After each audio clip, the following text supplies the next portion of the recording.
Angela, I'll just start with your name and how you came to be in the city of Stirling. My name's Angela Swain. I came here as an emigrant from South Africa, together with my husband and 6 children in 1975. My husband had agricultural diploma, and he was lucky enough to get a job with the ag department, and that's why we bought our house in Wembley Downs, and I'm still there. He worked at the poultry research station, which was immediately behind Churchlands High School, leading on to Herdsman on Pearson Street. What did they do there? What was that kind of work? Poultry research.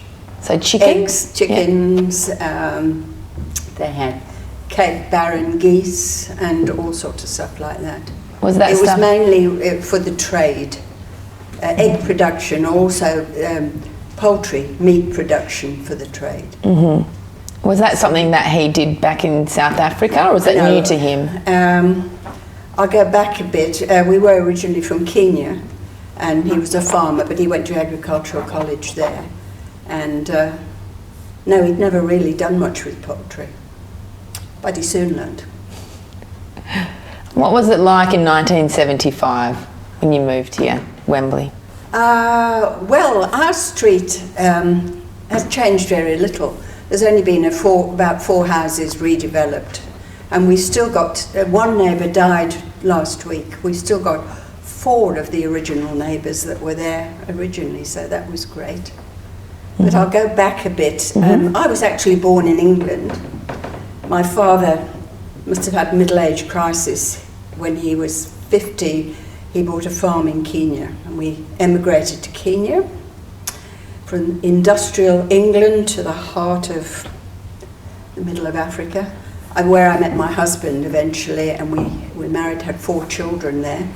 But in 1963, when Kenya got independence, we realised there was very little future for our children.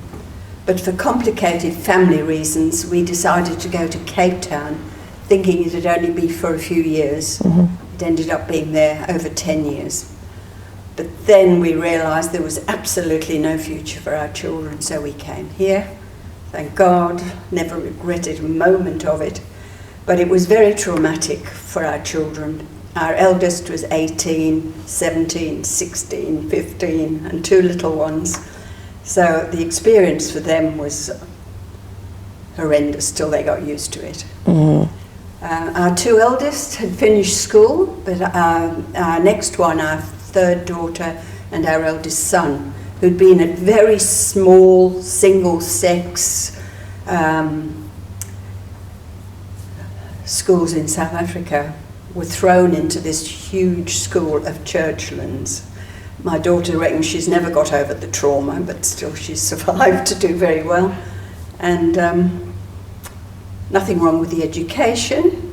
It was all so different. Certainly the biggest difference in the schools here was the discipline.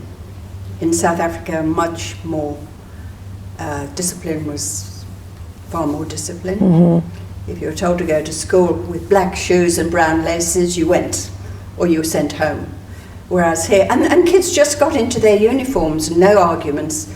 Came here with a simple uniform like at Churchlands. I was battling with them to wear the right uniform because no one did. Anyway, they all survived that, and the 2 little ones were fine. So did they quite enjoy the freedoms of not having to wear the perfect uniform? Well, I didn't, because I was always fighting with them to wear the right uniform, but apart from that. And the other big difference was my son was very good at rugby, South Africa, what other sport, so there was no rugby. He joined a club, was fine. My daughter was really good at hockey. The hockey was terrible, so that was the biggest difference. But otherwise, no complaints about the education. Yeah. And it would have been difficult for them to leave all of their friends at home as well at that age. They'd all been at the same school, from grade 1, so it was really hard. Yeah. How did you coach them through that as a parent? I don't know, it was traumatic for us. I said to my husband, if Australia's hell on earth, I will never move again. Fortunately, it wasn't, and I'm still in the same house. I didn't exactly mean that, but no. But my husband settled immediately. He loved everything about it. Never looked back. How long did it take for you to settle? It's harder it's really hard. I made friends through my church, and then I got a little job, because I was a stay-at-home mother. I got a little job with the Wednesday lady at Wembley Downs Primary School, doing the lunches, which was really good for me. I got to know people there. Mm-hmm. And of course, through our children's sport. Our kids were very good at sport, hockey and rugby, so we got to know a lot of people. And that's what helped our children through, was the sport. Yeah, and the community around that. Yeah. Mm-hmm. And our 6 children still live in Perth. The farthest away is in South Perth, only 20 minutes away, so how lucky can we be? Mm-hmm. And what else can I say? What facilities did you use in the city? So did you go to the beach much? Absolutely. Mm-hmm. My son just took to surfing as though he'd been born to it, absolutely wonderful. And they were all water kids, so that was great. And they settled within a couple of years. They were fine. Mm-hmm. They were fine. Yeah. All with Australian accents in no time at all. Mm-hmm.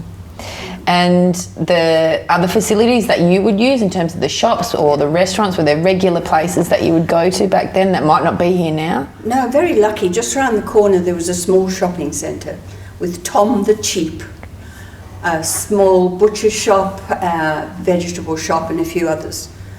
Eventually it was taken over by Super Value, and now it's IGA. A few years ago it was burnt to the ground and they rebuilt the whole facility, but it's still just a small shopping centre, which is, I can walk to, ideal.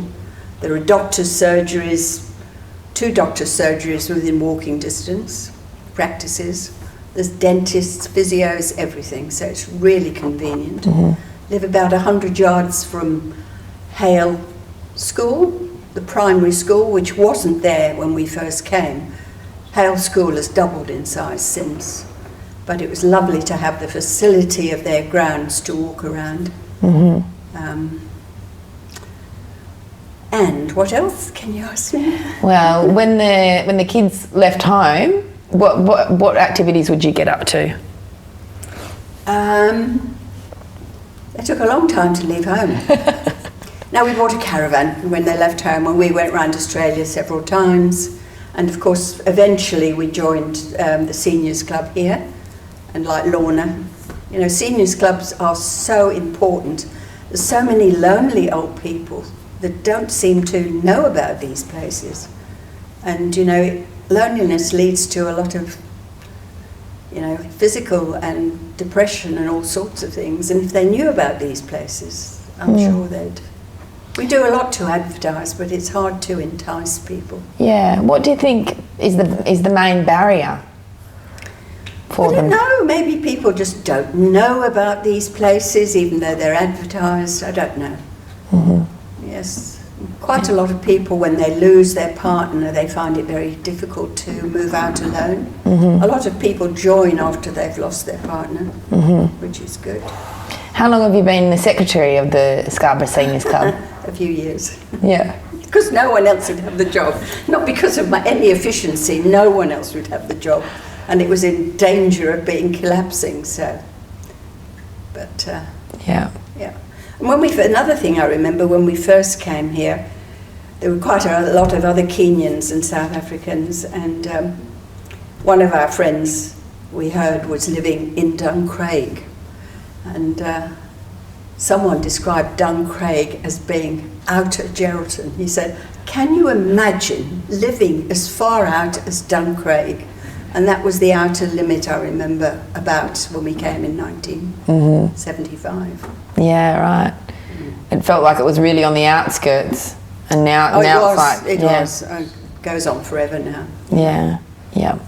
And our house, originally, our area, was apparently a limestone quarry, which provided a huge amount of limestone for roads, buildings, etc.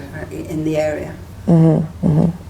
and we still dig up limestone every day. It's hopeless for gardening, but we survive.